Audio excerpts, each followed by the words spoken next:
خپل بچو ته وصیت وکړو چې بچی ما خو ګوره د الله جل شانه څه نیکی نه دي کړي، د الله جل شانه دین دپاره مې څه ښېګړه نه ده کړې، خو ګوره چې زه کله مړ شم نو ما به لومبی وسوځوئ،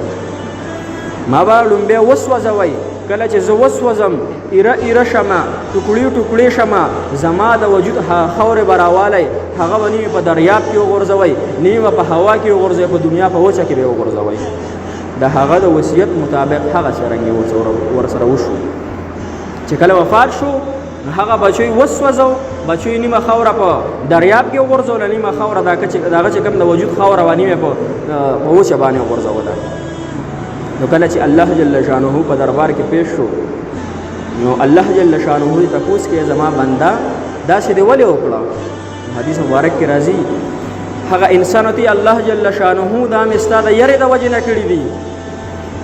هسې نه چې ته ماله داسې عذاب راکړې دردناک چې چېرته به مخلوقات وي چې چاله ورکړی وي، داسې عذاب راله رانه کړي، الله ستا د یرې د وجې نه مې دا هر څه کړي دي.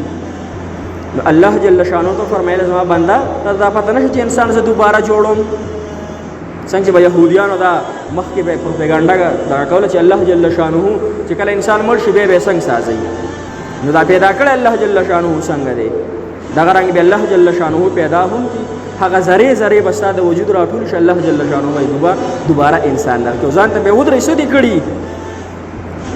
ځان دپاره خو د دنیا شیان کړي، زما دپاره وایه، زما د دین دپاره وایه، زما دین د عظمت د سربلندۍ دپاره دې څه کړي، بس دغه به الله تپوس کوي. دا خو به نه کوي بچو له دې څه کړي، ځان دپاره دې څه کړي، ځان له څونه آباده کړي، خپلو بچو له څونه پرېښودې، دا تپوس په الله نه کوي. الله به دا تپوس کوي زما د دین دپاره دې څه کړي،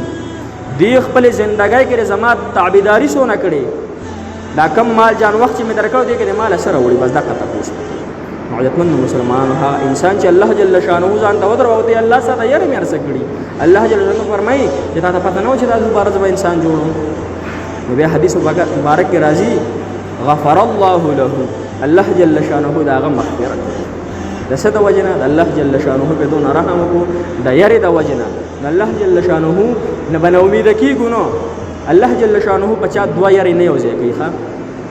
دوه یارې په چا نه یو ځای کوي. څوک چې په دنیا کې د الله جل شانه نه ویرېده، خپله زندګي د الله په تابعدارۍ کې د جناب محمد رسول الله وسلم په سنتو باندې تېره کړه، قربان یې کړه، خپل خواهشات د خپلې خپې لاندې کړه، دقه انسان به الله جل شانه په آخرت کې نه یری، ته به زیری ورکوي چې خوشحاله اوسه به ستا لپاره جنت دی. او کم انسان چې په دنیا کې په غفلت زندگی تیره کړه، په نافرمانۍ زندگی تیره کړه، د الله نه نه دی یریدلی، هغه انسان به الله جل شانه قیامت کې یری. د الله جل شانه عذابونه دي قسمه قسم عذابونه مسلمانانو. نو چې د الله جل شانه د هغې کم چې موږ باندې مهربانۍ کړي چې د هغې روزانه موږ 2 رکعاته شکرانه مونځ کوو چې الله پاکه ډېر شکر دی،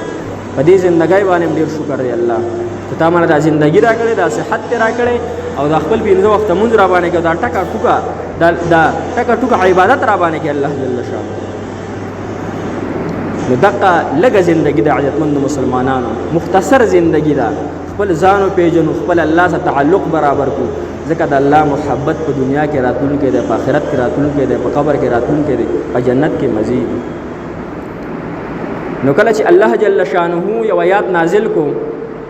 مفهوم یې داسې دی چې زما رحمت او زما مهرباني هر یو څیز ته عام ده. د الله جل شانه سل رحمتونه دي، په دې ځان پوهه کوي. کله چې الله جل شانه انسانان پیدا کړو نو په عرش مولا باندې الله جل شانه یو کتاب کې لیکل کړو،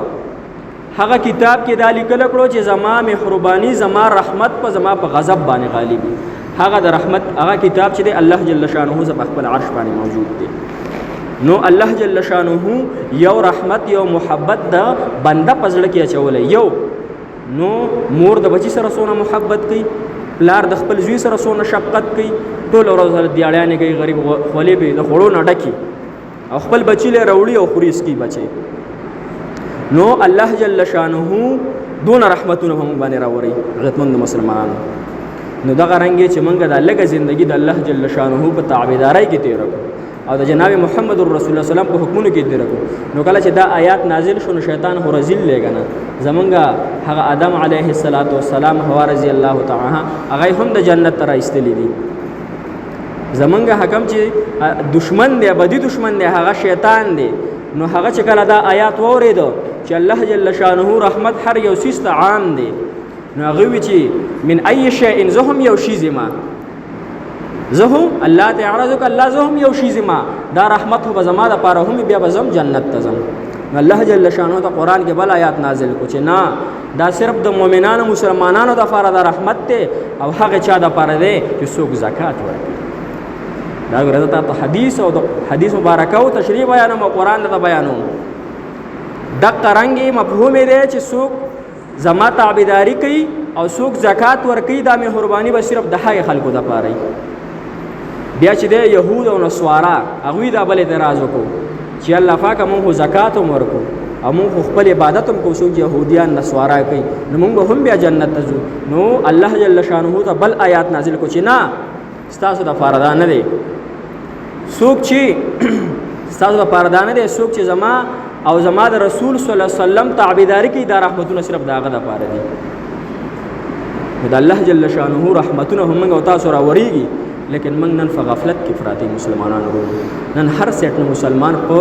دوکه کې پروت دی صرف د دنیا په خواهشاتو کې زه پروت یم صرف د دنیا په ګټه وټه کې زه پروت یم زمان خپل قبر زمان خپل آخرت زمان خپل زنګدن زمان خپل هغه هر سیر دی عزتمند مسلمانانو چې ما سره به الله جل شانه سم عمله کوي